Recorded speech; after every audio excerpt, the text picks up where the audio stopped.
Hello दोस्तों, आज हम भारतीय राष्ट्रीय कांग्रेस को देखेंगे। भारतीय राष्ट्रीय कांग्रेस की स्थापना किसने किया था। देखिए, मेरा हाथ से लिखा गया है, इसमें थोड़ा सा आपको प्रॉब्लम होगी, लेकिन आप सुनिए, इसमें आपको सारे कंटेंट मिलेंगे।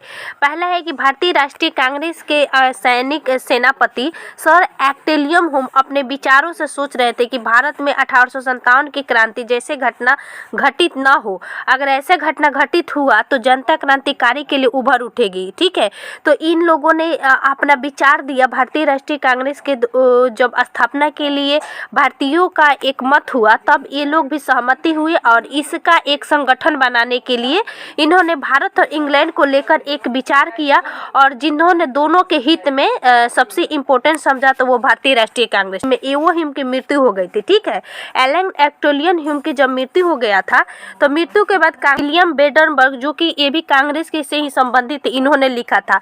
इनका जन्म एओ ह्यूम का स्कॉटलैंड में हुआ था। ठीक है, और थियोसॉफिकल सोसाइटी, जिसको हम लोग गृह सुशासन था, यह स्कॉटलैंड में ही चल रहे थे और इसी से संबंधित थे। इसी के सदस्य थे कौन? Allan Octavian Hume. ठीक है, आगे है दोस्त, 1885 से लेकर 1906 तक कांग्रेस के महामंत्री थे। आप समझ गए। 1912 में इनकी मृत्यु की। इंडियन एसोसिएशन संस्था जो पहले चल रही थी, वह अपना राष्ट्रीय सम्मेलन 25 से 27 दिसंबर को बुलाया जाना था। ठीक है, तो एओ ह्यूम साहब ने इसका नाम नेशनल कांग्रेस करने की सिफारिश किया। तो आप सुने होंगे कि दादा भाई नौरोजी के सिफारिश पर इसका नाम क्या हुआ कि भारतीय राष्ट्रीय कांग्रेस कर दिया गया था। पहले इसका नाम नेशनल यूनियन था, यानी राष्ट्र संघ था। भारतीय राष्ट्रीय कांग्रेस की स्थापना हुआ था दोस्तों 28 दिसंबर 1885 ईस्वी को, और पूना में हैजा फैलने के कारण, यानी पहली बार इसकी अधिवेशन पूना में होना था, लेकिन पूना में हैजा फैलने के कारण इसका बदलकर बम्बई में अधिवेशन हुआ। और इसकी अध्यक्षता किसने किया था पहली बार, और कहाँ हुआ था? तो आप सुने होंगे कि गोकुल दास तेजपाल संस्कृत कॉलेज में इसकी बैठक हुआ था, और इसकी अध्यक्षता व्योमेश चंद्र बनर्जी ने किया था। ठीक है, एओ ह्यूम भारतीय राष्ट्र संघ बाद में नौरोजी द्वारा भारतीय राष्ट्रीय कांग्रेस को सिफारिश पर इसका नाम बदल दिए गए, इन्हीं के द्वारा। अगला है दोस्तों, एक ही साल बाद, यानी 1885 ईस्वी में इसका स्थापना हुआ और 1886 ईस्वी में इसका नाम बदल दिया। 30 दिसंबर 1886 में हुआ था। कलकत्ता के टाउन हॉल में आयोजन हुआ। 440 प्रतिनिधि भाग लिया। पहली बार 71 प्रतिनिधि भाग लिए थे। ठीक है, कितना? 71 प्रतिनिधि। बंकिम चंद्र चटर्जी प्रसिद्ध गीत इसमें गाया गया था। ठीक है, कौन सा? बंकिम चंद्र चटर्जी का प्रसिद्ध गीत वंदे मातरम को रविन्द्रनाथ ठाकुर ने अपने ही निर्मित धुन में गाया था। कौन गाया था? क्योंकि दूसरा जब अधिवेशन 1886 में हुआ था, इसकी अध्यक्षता दादा भाई नौरोजी ने किया था, और यह पारसी समुदाय से थे। ठीक है, अगला है कि 1852 में बम्बई एसोसिएशन की स्थापना एम्ब्रॉफ्त गुप्तुर नामक पत्रिका का प्रकाशन हुआ। 1885 ईस्वी में इंग्लैंड, 55 ईस्वी में यह इंग्लैंड चले गए थे। कौन? दादा भाई नौरोजी। उसके बाद 1886 ईस्वी में इन्हीं के द्वारा दूसरा अधिवेशन किया गया, और बम्बई एसोसिएशन की जब स्थापना हुआ था तो इसके अध्यक्षता यही थे। अगला है कि तीसरा अधिवेशन कहाँ हुआ था दोस्तों? तो मद्रास में। तीसरा अधिवेशन 1887 ईस्वी में कांग्रेस का अधिवेशन हुआ था, और इसके अध्यक्षता बदरुद्दीन तैयब जी किए थे। पहला दोस्तों व्योमेश चंद्र बनर्जी, दूसरा दादा भाई नौरोजी, और तीसरा जो कांग्रेस का अधिवेशन हुआ था वह कौन किए थे? वह थे आपका दोस्तों बदरुद्दीन तैयब जी। ठीक है, बदरुद्दीन तैयब जी यह पहली मुस्लिम अध्यक्ष थे, जिसमें हम लोग 71 प्रतिनिधि भाग लिए थे दोस्तों। अन्य प्रतिनिधि और एक अध्यक्ष थे, टोटल मिलाकर 72 प्रतिनिधि, याद रखिएगा। लेकिन 71 अन्य थे और टोटल 72, तो 72 ही आपको मिलता है। बदरुद्दीन तैयब जी प्रथम मुस्लिम अध्यक्ष थे। ठीक है, अगला है दोस्तों चौथा अधिवेशन। चौथा अधिवेशन दोस्तों 1888 में हुआ था। 85 में पहला, 86 में, 87 में, 88 में 1248 लोग भाग लिए थे। ठीक है, इसका अध्यक्षता स्कॉटलैंड के निवासी जॉर्ज यूले किए थे और ईसाई समुदाय से थे। पूछता है कि पहला कांग्रेस अधिवेशन किसने किया था? तो आप जानते होंगे व्योमेश चंद्र बनर्जी किए थे, और दूसरा जो किए थे दादा भाई नौरोजी, पारसी समुदाय से थे। तीसरा जो थे बदरुद्दीन तैयब जी, वह मुस्लिम थे, और चौथा जो थे जॉर्ज यूले प्रथम अंग्रेज अध्यक्ष थे। ठीक है, अगला है दोस्तों कि पांचवा अधिवेशन कब किया था, तो 1889 ईस्वी में विलियम बेडनबर्ग में। ठीक है, इन्होंने 2 बार अध्यक्षता किया था। इन्होंने उनके जीवनी लिखा था ये वो हुम का, जब उनकी मृत्यु 1912 में हो गया था। तो 1910 ईस्वी में भी इलाहाबाद में किए, यानी एगो 1989 ईस्वी में करते हैं और फिर उसके बाद 1910 ईस्वी में इलाहाबाद में करेंगे, यानी 2 बार कांग्रेस के अध्यक्षता विलियम बेडनबर्ग करेंगे। ठीक है, अपने भाषण में कहा था कि भारत के लोग शांति स्वव्यवस्था चाहते हैं। ठीक है, आगे है दोस्तों कि चौथा अधिवेशन हम लोग देख लिए। अगला है पांचवा अधिवेशन। पांचवा अधिवेशन किसने किया था, तो 1889 ईस्वी में विलियम बेडनबर्ग का देख लिए। 1890 में छठा अधिवेशन बम्बई में हुआ था। ठीक है, और फिरोज शाह मेहता। सबसे पहले आप याद रखिएगा कि पहला, दूसरा, तीसरा कैसे याद रखना। पहला अधिवेशन कहाँ हुआ था, मुंबई में। जब आप इंडिया के मैप देखिएगा तो मैप के तहत आपको ऐसे इंडिया का मैप आएगा। यहाँ पे बम्बई है, बम्बई मुख्य केंद्र था। ठीक है, बम्बई मुख्य केंद्र के बाद में वहाँ से चलता है, फिर उसके बाद दोस्तों आता है कलकत्ता। यहाँ पे आप देखिएगा कोलकाता को क्या था, बंगाल का सबसे मुख्य केंद्र था। ठीक है, यानी बम्बई से आता है कोलकाता, फिर उसके बाद कोलकाता से दोस्तों आता है मद्रास, यानी मद्रास जो था वो दक्षिण में प्रमुख क्षेत्र। बम्बई से कोलकाता, कोलकाता से मद्रास, फिर मद्रास से दोस्तों जाएगा ऊपर में इलाहाबाद, यानी इस प्रकार चलता है इलाहाबाद। 4 याद रखना है, बम्बई, कोलकाता, मद्रास, इलाहाबाद। ठीक है, उसके बाद फिर आ जाता है दोस्तों कोलकाता, क्योंकि कोलकाता मुख्य केंद्र था, इसलिए कोलकाता में सबसे ज़्यादा आप अधिवेशन भी पढ़िएगा कि कलकत्ता में सबसे ज़्यादा अधिवेशन होता है, और कलकत्ता ही बंगालों का आधिपत्य वाला क्षेत्र था। अगला है दोस्त यहाँ पे कि सातवां अधिवेशन। सातवां अधिवेशन दोस्तों नागपुर में होता है और पी आनंद चार्लू इसके अध्यक्ष बनते हैं। कौन, सातवां अधिवेशन पी आनंद चार्लू। अगला है दोस्तों आलोचक के रूप में कौन कौन थे। आलोचक के रूप में सबसे पहले आप जानते होंगे कि कांग्रेस के आलोचन करता पहले थे डफरिन। डफरिन कहते हैं 1884 से 88 में यह थे भारत के वायसराय। यह कहते हैं कि सूक्ष्मदर्शी अल्पसंख्यकों का प्रतिनिधित्व करता है कौन, कांग्रेस का लोग, यानी कांग्रेस का लोग बहुत ही लोगों का प्रतिनिधित्व करता है। इनसे क्या होने होगा, इन्होंने चौथा अधिवेशन में कांग्रेस की टिप्पणी करते हैं। कर्जन कहता है अब कांग्रेस अपने पतन की ओर लड़खड़ाती जा रही है, मेरी दिली इच्छा है कि मैं इसके विनाश को अपने आंखों से देखूं। यह 1899 से 1906 तक ले थी भारत के वायसराय थे। अगला है दोस्तों बीजी तिलक यानी बाल गंगाधर तिलक। कांग्रेस भिक्षा मांगने वाली संस्था है। ठीक है, अगला है फिरोज शाह मेहता। फिरोज शाह मेहता कहते हैं कांग्रेस की आवाज पूरी जनता का आवाज नहीं है, यह उसका प्रतिनिधित्व करता है, इसका सदस्य है। ठीक है, यानी कांग्रेस की आवाज पूरी जनता का आवाज नहीं है, कांग्रेस का केवल यह सदस्य है, ये कहते हैं। गांधी जी कहते हैं स्वतंत्रता प्राप्ति के बाद सुझाव देते हैं गांधी जी कि कांग्रेस को खत्म कर देना चाहिए। यही 1934 ईस्वी में इन्होंने त्यागपत्र भी दे देंगे कांग्रेस से। ठीक है, कहा जाता है कि जब ये भारत को आज़ादी मिली तो क्या महात्मा गांधी कांग्रेस के सदस्य थे, तो नहीं, या कांग्रेस से हट चुके थे।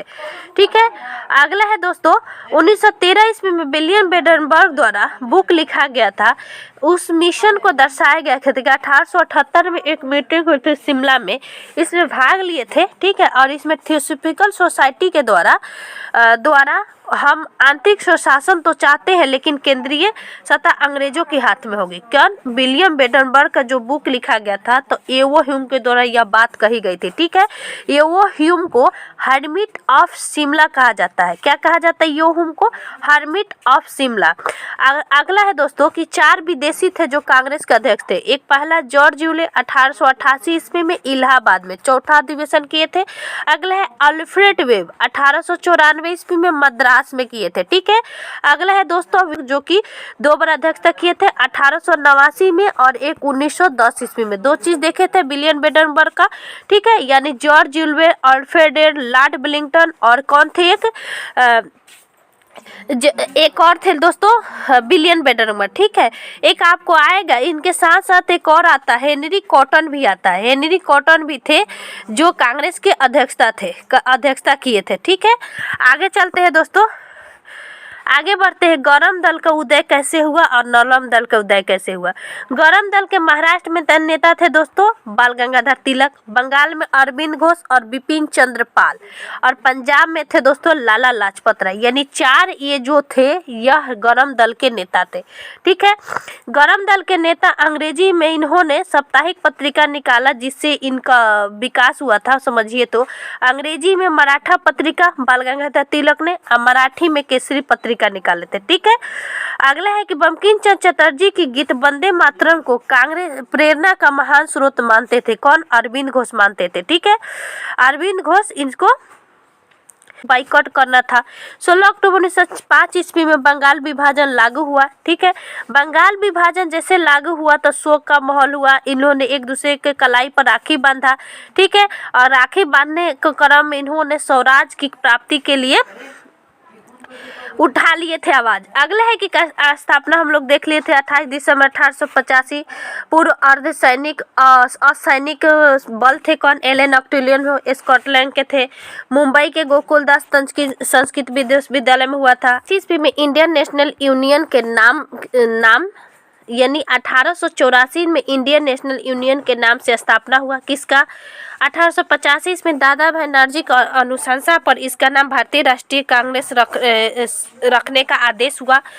कांग्रेस के पुरोगामी संस्था पूछता की है कौन है, यानी कांग्रेस की जब स्थापना उसके पहले उसका नाम क्या था? तो भारतीय राष्ट्रीय संघ था। वायसराय कौन थे? तो लॉर्ड डफरिन थे 1884 से 88 तक ले। अब यहाँ देखते दोस्तों पहला अधिवेशन 1885 ईस्वी में बम्बई में बिमेश चंद्र बनर्जी 72 प्रतिनिधि भाग लिए थे। महासचिव एवो ह्यूम थे। 1905 तक ले रहते हैं। 1886 भी हम लोग देख लिए कि 440 प्रतिनिधि ने भाग लिया। 87 में देख लिए बदरुद्दीन तैयब जी 607 मुस्लिम अध्यक्ष। अगले दोस्तों 1888 ईस्वी में जॉर्ज हिले प्रथम ब्रिटिश अध्यक्ष, यही थे अंग्रेज। 1889 विलियम बेडनबर्ग देख लिए। 90 में फिरोज शाह मेहता। 91 में दोस्तों पी आनंद चालू। ये सभी वहीं से, मतलब जब कांग्रेस का विकास होना था तो लोग क्या किए, वैसे ही लोगों को चुना गया जो वहां से बिलोंग करते थे। जहां जहां जो चीज उभर रहा था वहां वहां इसकी अध्यक्षता किया जा रहा था। ठीक है, आगे चलिए यहाँ पे देखेंगे 8वां अधिवेशन। 8वां अधिवेशन दोस्तों 1892 ईस्वी में बिमेश चंद्र बनर्जी ही थे। 93 में लाहौर में दादा भाई नौरोजी, यह इम्पोर्टेंट है। 1894 में अल्फ्रेड वेब थे दोस्तों मद्रास में। 1895 पूना में सुरेंद्र नाथ बनर्जी। 1896 कलकत्ता में रहीमतुल्ला सयानी। इसकी खासियत है कि पहली बार जन गण मन गाया गया था, पहली बार वंदे मातरम गाया गया था। कब? 1886 ईस्वी में। और एक और चीज याद रखिएगा कि पहली बार 1889 ईस्वी में महिलाएं, जो हम लोग देखे थे विलियम बेडनबर्ग वाला, महिलाओं ने कांग्रेस में भाग लिया था। और 1890 ईस्वी में कादम्बली गांगुली नामक एक व्यक्ति महिला थी जिन्होंने पहली बार भाषण दिया था 1890 ईस्वी में, यानी संबोधन किया था। याद रखना है। अगला है दोस्तों, यह इंपॉर्टेंट है, पूछता है कि महिलाओं ने कब भाग लिया था? तो 1889 में, और संबोधन 1890 में। रहीमतुल्ला सयानी वंदे मातरम गाए थे। 1897 ईस्वी में दोस्तों यह श्री शंकर नायर थे अमरावती में। अगले दोस्तों 1898 में आनंद मोहन बोस मद्रास से संबंधित। 1899 में लखनऊ रमेश चंद्र दत्त, ये देखिए आरसी दत्त लखनऊ से ही संबंधित थे, इसलिए इनको लखनऊ का अध्यक्षता करवा दिया गया। लाहौर में एनजी चंद्रवावर। 1901 कलकत्ता दिनासा इल्दू बाचा, मोस्ट इम्पोर्टेंट, इसमें पहली बार महात्मा गांधी ने भाग लिया था, इसीलिए इम्पोर्टेंट हो जाता है। आता है कि महात्मा गांधी ने किस कांग्रेस अधिवेशन में भाग लिया था पहली बार? तो इन्होंने दक्षिण अफ्रीका से एक बार लौट के आए थे 1901 ईस्वी में। तो दिनसा इदुलजी वाचा की अध्यक्षता में 1901 कलकत्ता में पहली बार भाग लिया। 1902 ईस्वी में दोस्तों अहमदाबाद में होता है सुरेंद्र नाथ बनर्जी। 1903 ईस्वी में मद्रास में लाल मोहन घोष। 1904 वाला याद रखिएगा कि बम्बई में होता है सन हेनरी कॉटर, इसमें पहली बार जिन्ना ने भाग लिया। जैसे 1901 में महात्मा गांधी भाग लेते हैं, उसी तरह जिन्ना ने 1904 ईस्वी में हेनरी कॉटन, यानी इनको काटने के लिए दौड़ रहा था हेनरी कॉटन जिन्ना के समय। यहाँ से अब होता है सबसे बड़ा युद्ध। 1905 ईस्वी में बनारस में गोपाल कृष्ण गोखले भाग लिए थे।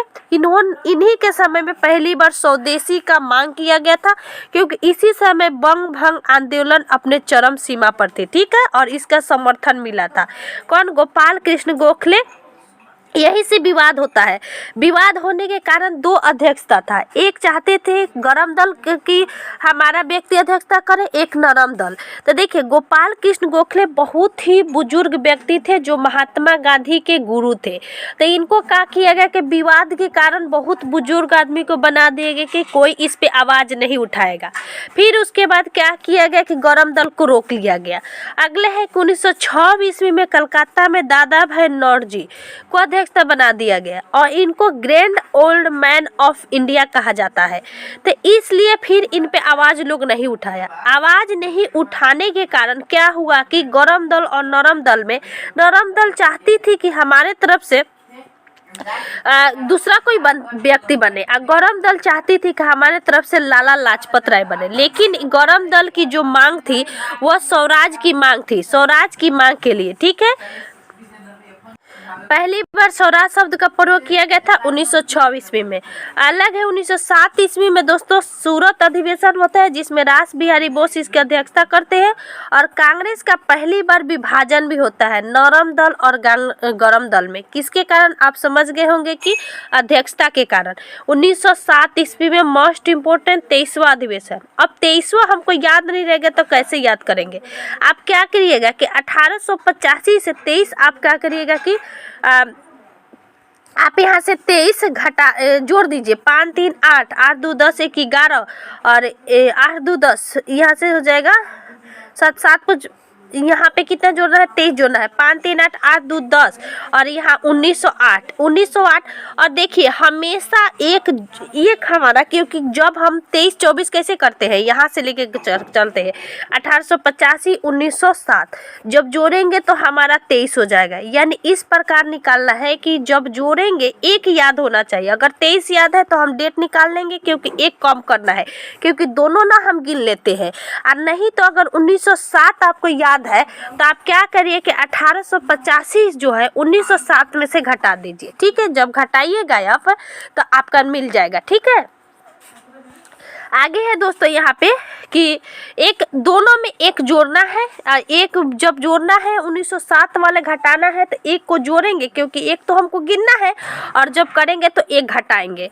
अगले है दोस्तों 1908 में। 1908 ईस्वी में मद्रास में डॉक्टर रास बिहारी बोस बनते हैं, और उसके बाद में कांग्रेस के संविधान का निर्माण होता है। क्योंकि 1908 ईस्वी में क्या होता है कि मुस्लिम लीग की स्थापना हो जाने के कारण 1906 ईस्वी में ये लोग भी अपना संविधान बनाते हैं। तो फिर कांग्रेस भी अपना संविधान बनाता है 1908 ईस्वी में। तो याद रखना है 6 में पहली बार स्वराज की मांग, 7 में विभाजन और 8 में, क्योंकि दोनों एक ही आदमी करता है, रास बिहारी बोस ही करते हैं दोनों अध्यक्षता 7 और 8 का। आगे चलते हैं दोस्तों, यहाँ है 1909 ईस्वी में। 1909 ईस्वी में लाहौर में अधिवेशन होता है, पंडित मदन मोहन मालवीय करते हैं। अगले है कि 1910 ईस्वी में विलियम बेडनबर्ग करते हैं, जो अभी हमने बताया था इलाहाबाद में, ठीक है।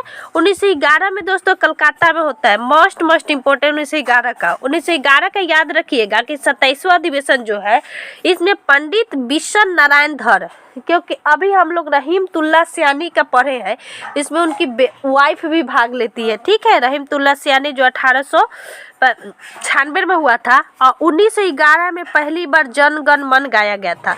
1912 में बांकीपुर जो कि बिहार में होने वाला पहला कांग्रेस अधिवेशन था, ठीक है। बिहार में 3 आप कांग्रेस अधिवेशन पढ़ते होंगे, एक तो बांकीपुर जो कि पटना पे पड़ता है, एक गया जो कि बिहार में है, और एक तीसरा रायगढ़ दोस्तों अब वर्तमान में चला गया है झारखंड में। लेकिन उस समय कांग्रेस की 3 अधिवेशन होती है। तो पहला जो होती है बांकीपुर में RN माधोलकर करते हैं, ठीक है। कौन करते हैं? RN माधोलकर।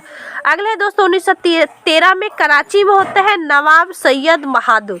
पहला ये होता है कराची में, ठीक है। पहला कराची में अधिवेशन यही होगा, क्योंकि जब 1906 ईस्वी में कांग्रेस में मुस्लिम लीग की स्थापना हो जाती है तो इसको मिलाने की कोशिश किया जाता है। तो ये पहला अधिवेशन होगा। 1914 में मद्रास में भूपेंद्र नाथ बसु बनते हैं। अगला है मोस्ट इम्पोर्टेंट 1915 का 31वां अधिवेशन बम्बई में, सर सत्येंद्र प्रसाद सिन्हा। इसमें लॉर्ड वेलिंगटन ने पहली बार भाग लिया था। लॉर्ड वेलिंगटन जो कि वायसराय थे 1931 से लेकर 36 तक ले। कौन थे? लॉर्ड वेलिंगटन 1931 से 36 तक ले जो भारत के वायसराय थे, वो 1915 में भाग लेंगे। अगले है 1916 ईस्वी में 32वां अधिवेशन लखनऊ में, अंबिका चरण मजूमदार। ये तो बहुत आप पढ़े होंगे। अब इसकी खासियत जान जाइए कि क्या क्या है। इसमें पहली बार राजकुमार शुक्ल से मुलाकात होता है महात्मा गांधी का। मुस्लिम लीग का समझौता हो जाता है। गरम दल नरम दल का एक हो जाता है। स्वराज मेरा जन्मसिद्ध अधिकार है और मैं इसे लेकर रहूंगा। बाल गंगाधर तिलक ने पूरी सभा में यह नारा लगा देते हैं। ठीक है, पूरी सभा में इन्होंने ये नारा लगा देते थे, याद रखना है। अगला है दोस्तों कि 1917 में कलकत्ता में ये 10 बार अधिवेशन हुआ था। सबसे ज्यादा कलकत्ता में, क्योंकि अंग्रेजों का आधिपत्य सबसे ज्यादा वही था। एनी बेसेंट आयरिश महिला थी। इन्होंने पहली बार कांग्रेस की अध्यक्षता की थी। यह क्वेश्चन दो प्रकार के पूछा जाता है। एक हम समझाए थे, पूछेगा कि कांग्रेस में प्रथम बार महिला किसने भाग लिया था, तो हम बोले थे कि 1889 ईस्वी में महिलाओं के द्वारा भाग लिया गया था। 1890 ईस्वी में कांग्रेस की अधिवेशन में कादम्बली गांगुली के द्वारा पहली बार संबोधन हुआ था। लेकिन पूछे कि कांग्रेस की पहली महिला जिसने अध्यक्षता किया था, तो यह हो जाएगी एनी बेसेंट 1917 ईस्वी में कलकत्ता में, जो कि आयरिश महिला थी। ठीक है, ये हो जाएगा, क्वेश्चन पूछता है। आप वही लगा देगा कि प्रथम विदेशी महिला जिसने कांग्रेस की अध्यक्षता किया था, तो एनी बेसेंट। अब आपको क्वेश्चन पूछेगा एक और कि प्रथम भारतीय महिला जिसने कांग्रेस की अध्यक्षता किया था, तो आप जान जाइए सरोजिनी नायडू। ठीक है, कौन थी? सरोजिनी नायडू, भारत का नाइटिंगेल ऑफ इंडिया इनको कहा जाता है। ठीक है, इन्होंने 1925 ईस्वी में कांग्रेस की अध्यक्षता की थी। आगे है दोस्तों कि विशेष अधिवेशन 1918 में होता है। इसको हसन इमाम किए थे। कांग्रेस का दूसरा बार विभाजन हुआ था। पहली बार विभाजन 1907 में हुआ था, दूसरी बार विभाजन 1918 में होता है। अगला है दोस्तों, जब कांग्रेस का अधिवेशन होगा दिल्ली में मदन मोहन मालवीय करेंगे पूरा अधिवेशन, क्योंकि विशेष अधिवेशन विशेष परिस्थिति में होता था। अगला है दोस्तों यहाँ पे कि मुजफ्फरपुर के मजिस्ट्रेट भितरवा आश्रम में चंपारण में इन्होंने ठहरे थे। ये मुरली भारवा गांव में, ये खैर मैं लिखी हूँ, अपना कॉपी है। तो अगले 1919 ईस्वी में अमृतसर में पंडित मोतीलाल नेहरू अमृतसर में अध्यक्षता किए थे। खिलाफत आंदोलन, रॉलेट एक्ट और जलियांवाला बाग हत्याकांड इसी में प्रस्तावित हुआ था। तो याद रखना है, पंडित मोतीलाल नेहरू के समय अमृतसर में जब अध्यक्षता हुआ था, तो अमृतसर में ही ना हुआ था, आप पढ़े होंगे जलियांवाला बाग हत्याकांड। तो जलियांवाला बाग हत्याकांड, खिलाफत आंदोलन और रॉलेट एक्ट इसी में पास हुआ, इसी में इसका बात उठा था। अगला एक 1920 विशेष अधिवेशन कलकत्ता में हुआ था। लाला लाजपत राय के द्वारा अध्यक्षता किया था। असहयोग आंदोलन का प्रस्ताव पारित नहीं हुआ था। तो पूछता है कि किस कांग्रेस अधिवेशन में असहयोग आंदोलन का प्रस्ताव पारित हुआ था, तो 1920 ईस्वी में नागपुर में सीबी राघवाचार्य के अध्यक्षता में हुआ था। असहयोग आंदोलन कांग्रेस संविधान में परिवर्तन भी लाया जाता और साथ में असहयोग आंदोलन पास होता है। 1920 के विशेष अधिवेशन बुलाया गया, उसमें कांग्रेस के लिए असहयोग आंदोलन पास नहीं हुआ। लेकिन 1920 ईस्वी में ही विशेष अधिवेशन के बाद में जब पूरा अधिवेशन होता है राघवाचारी की अध्यक्षता में, बी राघवाचारी। अगला 1921 ईस्वी में अहमदाबाद में हकीम अजमल खां की अध्यक्षता होती है। अगला 1922 ईस्वी में दोस्तों, जो कि बिहार में होता है, गया में देशबंधु चित्तरंजन दास, इस समय यह जेल में थे। ठीक है, और फिर भी इन्होंने अध्यक्षता किया था। अगला है दोस्तों 1923 ईस्वी में काकीनाडा मौलाना मोहम्मद अली किए थे। ठीक है, यह पहली मुस्लिम का यानी यह पहला मुस्लिम लीग का व्यक्ति थे, मौलाना मोहम्मद अली। विशेष अधिवेशन दोस्तों इसी समय 1923 ईस्वी में कलकत्ता में होता है। सबसे युवा अध्यक्ष पूछता है कि सबसे युवा कांग्रेस के अध्यक्ष कौन थे, तो आप पढ़े होंगे अब्दुल कलाम आजाद, जो दिल्ली में इन्होंने अध्यक्षता किया था 1923 ईस्वी में। अगला है 40वां अधिवेशन, मोस्ट इम्पोर्टेंट 40वां अधिवेशन बेलगाम में, जो कि कर्नाटक में पड़ता है, महात्मा गांधी ने इसकी अध्यक्षता किया था। अगला 41वां अधिवेशन याद रखिएगा 1925 ईस्वी में सरोजिनी नायडू के द्वारा प्रथम भारतीय महिला अध्यक्ष कांग्रेस का। ठीक है, अगला है कि 42वां अधिवेशन दोस्तों गुवाहाटी में हुआ था 1926 ईस्वी में। एस श्रीनिवास अयंगर, यानी 24, 25, 26 लगातार इंपॉर्टेंट है। आप 23 भी याद रखिएगा, अबुल कलाम आजाद वाला सबसे युवा अध्यक्ष थे। बेलगाम आपको याद ही रखना है, कानपुर याद ही रखना है, क्योंकि कानपुर से ही संबंधित है सरोजिनी नायडू, इसलिए कानपुर की अध्यक्षता की। गुवाहाटी में श्रीनिवास अयंगर, इन्होंने गुवाहाटी से संबंधित थे, तो सभी व्यक्तियों को खादी वस्त्र धारण करना अनिवार्य कर दिया गया था। ठीक है, 1926 ईस्वी में। 1927 मद्रास में हुआ था डॉक्टर M.A. अंसारी, पूर्ण स्वाधीनता की मांग की प्रस्ताव रखा गया था। यानी स्वाधीनता की मांग की प्रस्ताव आपको पूछी गई तो कब हुआ था, तो 1927 ईस्वी में, बाद में 1930 में होगा। 44वां अधिवेशन 1928 में हुआ था पंडित मोतीलाल नेहरू, और इनकी 1931 ईस्वी में मृत्यु भी हो जाती है। ठीक है, कब हो जाती है, 1931 ईस्वी में। अगला होता है दोस्तों 1929 ईस्वी में, मोस्ट इंपोर्टेंट 45वां अधिवेशन लाहौर में रावी नदी के तट पर पंडित जवाहरलाल नेहरू की अध्यक्षता में। पूछता है कि पंडित जवाहरलाल नेहरू की अध्यक्षता में कब कांग्रेस का अध्यक्षता हुआ था, तो 1929 लाहौर अधिवेशन। इसमें पूर्ण स्वराज की मांग को पूरा किया गया था, और 26 जनवरी 1930 ईस्वी को देर रात्रि पहली बार झंडा फहराया गया था। ठीक है, अगले है 1931 कराची में सरदार वल्लभ भाई पटेल और मौलिक अधिकार की मांग की गई थी। इसमें कहा गया था कि गांधी मर सकता है लेकिन गांधीवादी नहीं। ठीक है, ध्यान रखना, 1931 सरदार वल्लभ भाई पटेल, ये पहले आपको लाहौर और लाहौर के बाद में कराची। ठीक है, लाहौर याद है।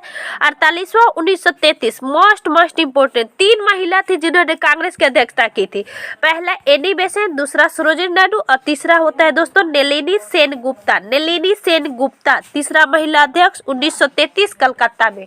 पहल का भी कलकत्ता में होगा दोस्तों, एनी बेसेंट द्वारा, दूसरा कानपुर में होगा, तीसरा कलकत्ता में। तीनों जगह क से नाम है। ठीक है, अगले 1934 बंबई में, इसमें डॉक्टर राजेंद्र प्रसाद कांग्रेस की अध्यक्षता करेंगे। ठीक है, अगले 1936 में लखनऊ में पंडित जवाहरलाल नेहरू अध्यक्षता करेंगे। ठीक है, लखनऊ में, यानी एक करते हैं 1929 ईस्वी में करते हैं। आप देखोगे 1929 ईस्वी में कराची के पहले दोस्तों लाहौर में, फिर उसके बाद में लखनऊ में करेंगे। अगला है दोस्तों 1937 फैजपुर, यह गांव में आयोजित होने वाला पहला अध्यक्षता था, जो कि फैजपुर उत्तर प्रदेश में पड़ता है। ठीक है, फैजपुर, इसका भी अध्यक्षता पंडित जवाहरलाल नेहरू ही करते हैं। यह इंपॉर्टेंट है दोस्तों, 36 दोनों की अध्यक्षता पंडित जवाहरलाल नेहरू करते हैं। अगला है कि 1938 ईस्वी में हरिपुरा, जो कि गुजरात में पड़ता है, हरिपुरा गुजरात में पड़ता है, इसकी अध्यक्षता सुभाष चंद्र बोस जी ने किया था।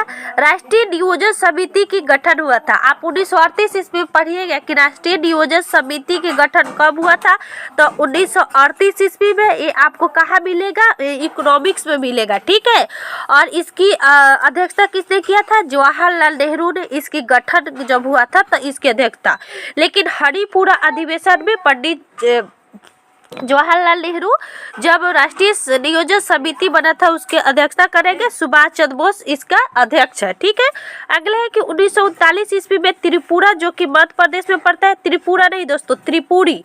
ठीक है, इसमें गांधी जी का समर्थन करता पटाभी सीतारमैया को हराकर इन्होंने, सुभाष चंद्र बोस कांग्रेस के अध्यक्षता बनते हैं, लेकिन इन्होंने त्यागपत्र दे देते हैं।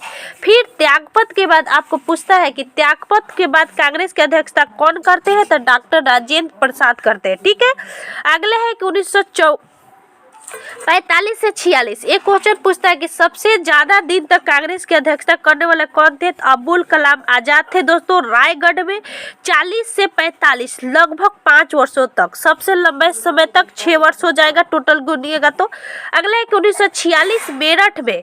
ठीक है, 1946 से 1947 तक होता है मोस्ट इंपोर्टेंट, पूछता है कि भारत की आजादी के समय कांग्रेस के अध्यक्ष कौन थे, तो आचार्य JB कृपलानी, क्योंकि यह आचार्य थे और इन्होंने ही कांग्रेस की अध्यक्षता संभाला था जब भारत की आजादी हुई थी। ठीक है, 15 अगस्त 1947, और इनके त्यागपत्र देने के बाद पुनः बनेंगे डॉक्टर राजेंद्र प्रसाद। ठीक है, 1947 ईस्वी में, मतलब 1947 में 15 अगस्त 1947 में जब कांग्रेस की अध्यक्षता होगी तो यह आचार्य जी.बी. कृपलानी थे, लेकिन आज़ादी के बाद यह त्यागपत्र दे देते हैं और फिर यह डॉक्टर राजेंद्र प्रसाद कांग्रेस के अध्यक्ष बन जाते हैं। देखिए, डॉक्टर राजेंद्र प्रसाद को आजाद शत्रु कहा जाता है, यानी इनका कोई भी शत्रु नहीं था। ठीक है, अगले है दोस्तों जयपुर 1948 ईस्वी में पट्टाभी सीतारमैया। ठीक है, जयपुर में यानी भारत की आजादी के बाद जयपुर में पट्टाभी सीतारमैया इसका अध्यक्षता करेंगे। अगला है दोस्तों नासिक, लास्ट अधिवेशन होता है 97वां अधिवेशन, यानी 57वां अधिवेशन, पुरुषोत्तम दास टंडन। ठीक है, यानी आजादी के बाद दो अध्यक्ष, एक जयपुर और एक नासिक, याद रखना है। आशा करती हूँ दोस्तों यह बहुत ही इंपॉर्टेंट था और आप लोग को समझ में आया होगा। याद रखना है कि 1907 ईस्वी के अधिवेशन में 1906 ईस्वी में कलकत्ता अधिवेशन में कराए गए प्रस्ताव जो स्वदेशी था, पूछता है कि क्या क्या था। एक तो स्वदेशी था, एक दोस्तों बहिष्कार था, एक राष्ट्रीय शिक्षा था और एक स्वशासन, इसकी मांग की गई थी। ठीक है, ध्यान रखना है, 3 चीज था। और एओहुम को कांग्रेस का पिता कहा जाता है, आपको पता होगा। और लखनऊ अधिवेशन की पूछता है कि लखनऊ अधिवेशन की किसने विरोध किया था, तो ये थे मदन मोहन मालवीय। मदन मोहन मालवीय नहीं चाहते थे कि कांग्रेस और जो हमारा मुस्लिम लीग हो एक साथ हो, लेकिन मिलाने में पूछता है कि कौन सहयोगी थे, तो एनी बेसेंट। ठीक है, एनी बेसेंट सहयोग करता थी, लेकिन मदन मोहन मालवीय इसके विरोध करता थे।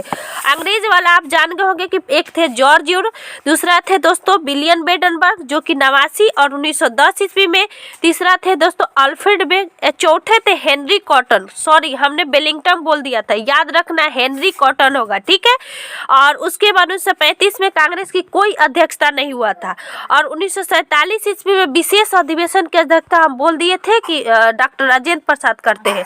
आशा करती हूँ आप सभी को कांग्रेस अधिवेशन का यह जो वीडियो था बहुत ही अच्छा लगा होगा। दोस्त अच्छा लगे तो वीडियो जरूर शेयर कीजिएगा। Thank you so much.